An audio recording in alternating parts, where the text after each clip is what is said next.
relationships, the relationships I have with my wife, and hence the word relationships. I don't just have one relationship. I have a great bundle of relationships, a conglomerate of them. And I've got a loving relationship. I've got a best friend's relationship. I mean, I married my best friend. What more could you ask for? We're talking about unconditional love. Yes, I have unconditional love for my wife. It'll be in this life and the next. It will not stop whatsoever. The reason being is because she accepts me for me. Like at the start of the relationship, we put everything at the table. I was very transparent, and with my past relationships, I've never had someone that accepts me for my past, for my actions or whatnot. Then comes along my wife and accepts me for who I am today, but also doesn't judge me for my past. And in my heart, that's put upon me from my God that says to me that that's unconditional love. She was made for me, so of course I'm going to love her unconditionally.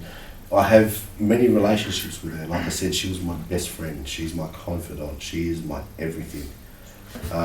It goes without question. Some people might not have that, like you're saying, with monetary values and different values, like family comes first for a man, whereas spending comes first for a woman.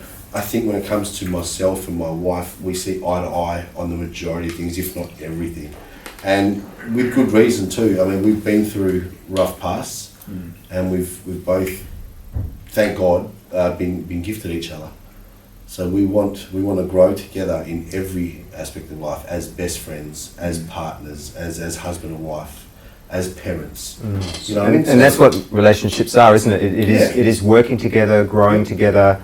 Relationships bring up a lot of emotional stuff, bring up our childhood traumas and all that sort of stuff. And I think just as we have a relationship with our physical body and we need to exercise it and clean it and sleep it and feed it, we also need to have that same kind of attention and stuff with all of our relationships, you know, and to nurture them and have that flow of communication and compromise and connection. Don't limit it just to one relationship. I mean, if you have someone that's close to you in your life, whether friend, family, business, associate and whatnot, there's more than one relationship that goes on there. You've got a business, just say workmate, you've got a business relationship with them, but then outside of work, you go for a beer with them as they're a mate.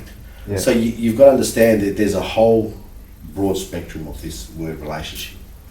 And people limit it to the one, you know, ideal, that it's a relationship with means of sexual, you know, tendencies and whatnot.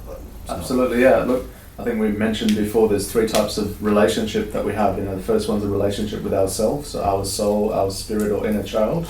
You got a relationship with other people, so that could be your partner, your girlfriend, your boyfriend, your husband, your wife, your friends, and the final relationships with the universe, God, the creator or the divine. And I think the first important relationship is to know yourself, and when you know yourself, you can know your creator.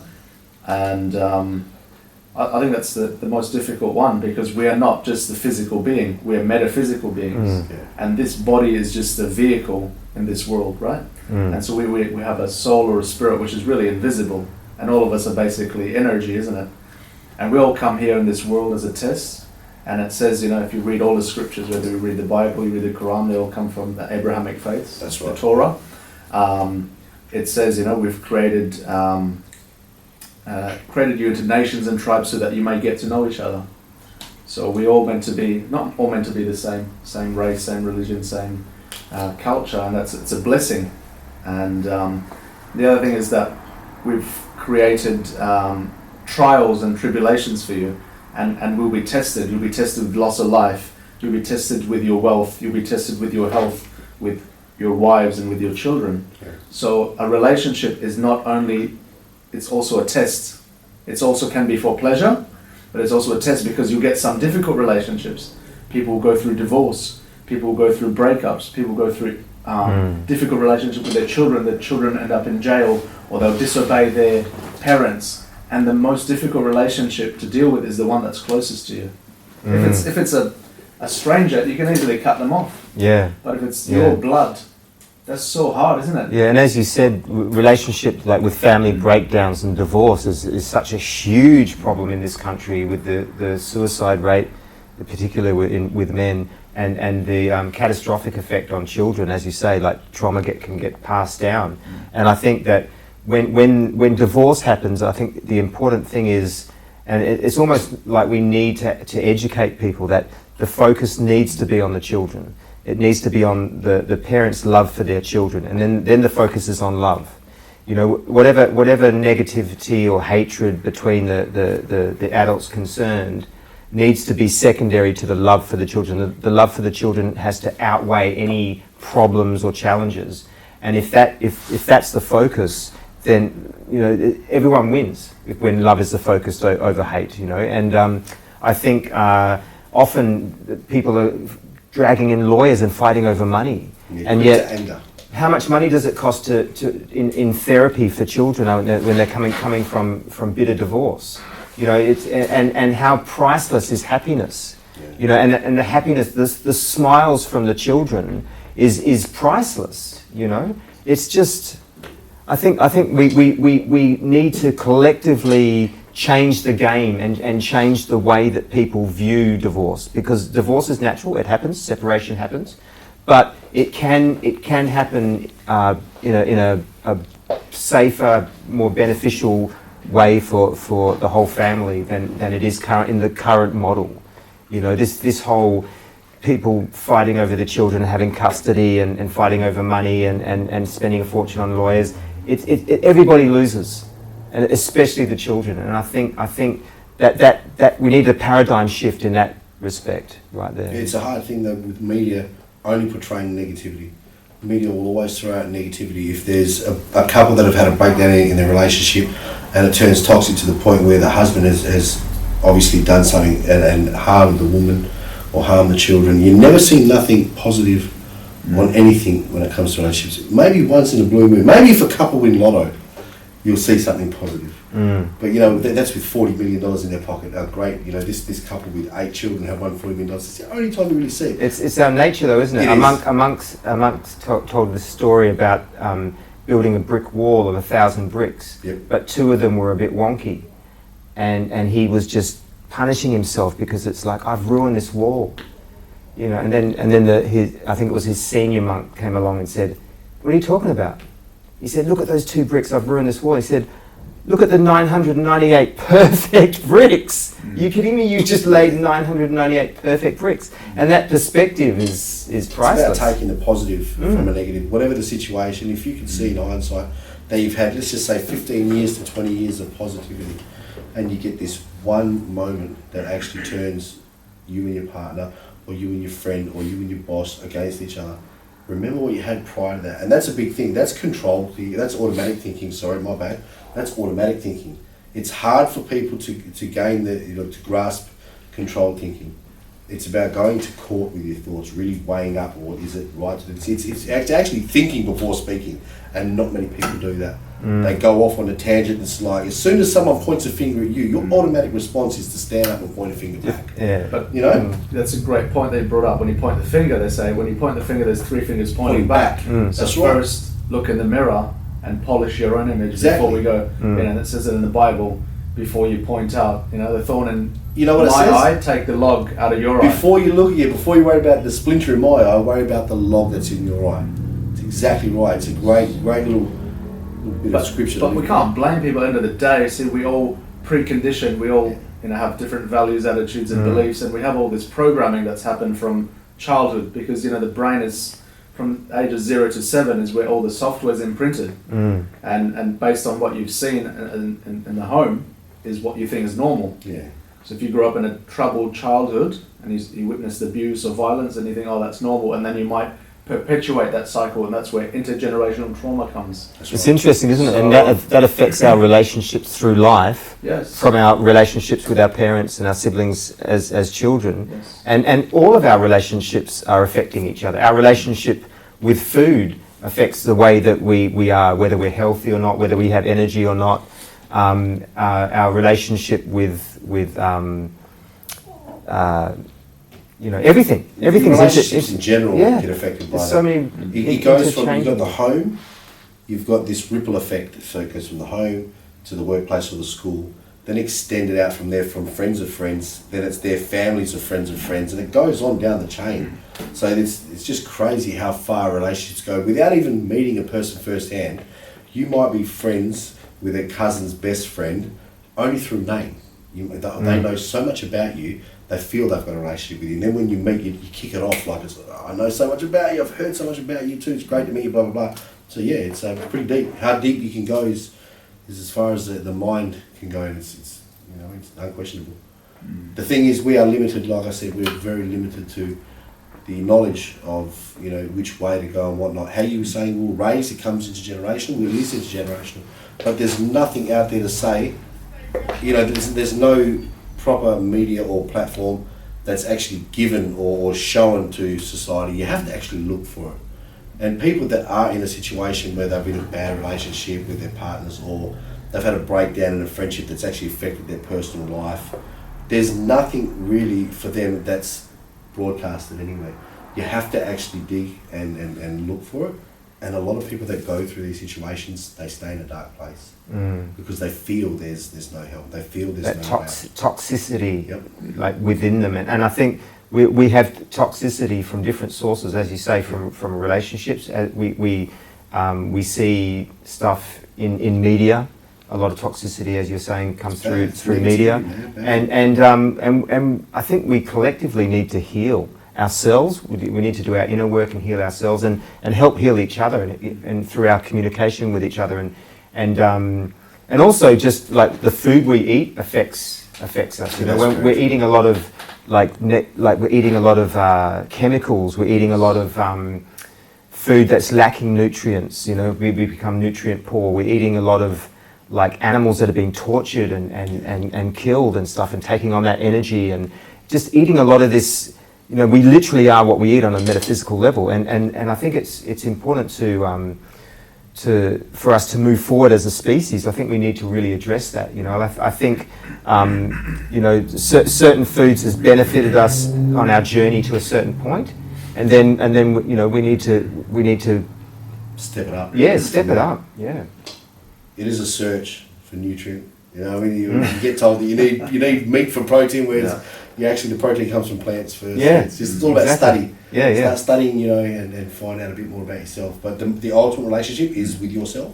If you're not at peace with yourself, if you don't love the person who you are, how are you supposed to love someone else? Yeah. Well, the gut's the second brain. Yeah. And so, literally, it's really important that we have a healthy gut. So that food is really important. Yep. Also, our thoughts. Everything that we're thinking and everything that we experience, that's affecting us as well, The movies we watch, the music we listen to, 100%. Conversations. As you said, the gut is the second brain, so 90% of the serotonin is made in your gut. Yeah. And serotonin converts to melatonin, which is good for your sleep, good for mood stabilization, good for happiness. And as you said, it's everything that we put, the 5 senses. We have to cleanse the 5 senses, and that's why you look at all the religions, Islam, Christianity, Judaism, they all have fasting. And it's not just fasting from food, but it's cleansing your 5 senses, so it's important what you're looking at. Don't look at things that are harmful Guard to your you. eyes. Guard your eyes. Guard your heart. Lower your gaze. Guard your Don't ears. lust. Guard your ears. Don't listen to backbiting, gossiping. Guard your tongue. There's a beautiful saying. Your tongue is just as poisonous as a poison arrow, or as dangerous as a poison arrow. Absolutely. It says that the tongue is like a beast. When it is unleashed, it devours. Yeah. And the tongue is so dangerous that God put 2 gates to seal it. One is the teeth, and the second is the lips. And there's a third saying that says the tongue weighs so little, but so few can hold it. Yeah, that's true. Because you can have a relationship with someone for 20 years, a really good relationship, and just with one word or one sentence, it can finish. Yep. Because you can say, this was all fake. Yep. I never loved you. I never cared about you. I was just using you. And it's over. So when we talk about relationships, the words that we use is so important in a relationship. There's that book by Gary Chapman, The 5 Languages of Love. Oh my God, I was just reading about this. Oh, yeah? Yeah. So it talks about the 5 languages. So one is the words of affirmation. Some people love to hear, I love you. And gifting. You're beautiful. The second one is gifting. Yeah. Some people love a gift, a watch, a ring, clothes. Third one Touch, isn't it? Touch. Yeah, as well. physical touch. There's acts of service. So some people, you wash the dishes, you cook for your People partner. pleasing. Yeah, People pleasing. And quality time. Some people say, "Oh, Dad, you're never around. You don't spend time with us." Or so. What have you read about that, brother? Can you share? I've read. Yeah. I've only touched the surface. Okay. I had a brother of mine was at my house the other night, and young James was enlightening me on this 5 languages of love. Now, me personally, I look at it as if you're going to look at that, you're actually not keeping your eyes on God. But then it's written to actually, I think, focus more on God. So it's just giving the understanding of, okay, there's 5 languages of love within a person, but the only language I need to know is the love for God, when He will make everything right for me. Me personally, I'm more of a compassionate person. I like to have quality time with my wife. I like to have quality time with family. It's something that I've lacked due to my past experiences and past life that I led. Mm-hmm.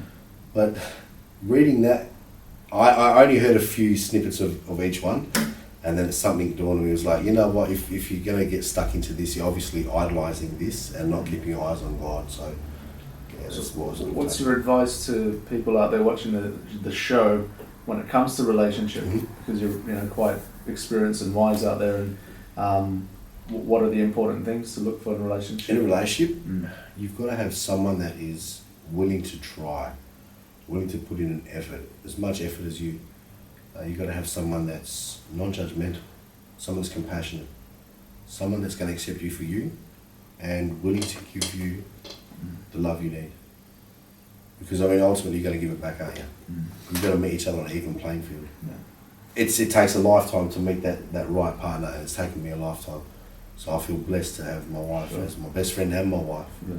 So those that are watching, I think, take your time. Don't just dive into any relationship. When it comes, I'm talking as a romantic aspect, the go-to for a relationship. Just take your time. Okay. But the relationships around you, invest in them. If they've been there for years, invest in them. Do the work. Do the work, because they're there for a reason. You know what I mean? They've been there for so long because they are a part of you, your heart, your soul, and your life. Yeah. What about you, Danny? What's important in a relationship, do you think, for you? And Communication, definitely. I think communication is the lubricant, and without it, gears just start grinding. I think the complexities of humans. There's going to be some things you have in common, some things that flow naturally and just effortless, and there's inevitably going to be some things which, require some effort, some communication. And I think as long as that's got a healthy flow, then I think you agree to disagree, you agree to compromise, you find a way to work things out. You just solve problems. You're working as a team. You're on the same team solving problems. You're not against each other. You're against conflict, and you work together as a team to resolve conflict and to make things run smoother, and to because you realise that a life together, a life with love, is better than a life alone. It's a beautiful thing, Definitely. What about you, Russ? How do you feel on it? about relationship? Yeah. It's a hard one, brother. I think it's when you know, isn't it? Yeah. On who's the right one, you can make a whole list of your what you like in a partner, and I think the first thing obviously is the physical attraction, because that's what you see first. Yeah. But after that, it's as you get closer, there's different things that come about, and you got to have some things in common, similar values and mutual respect, as you said. And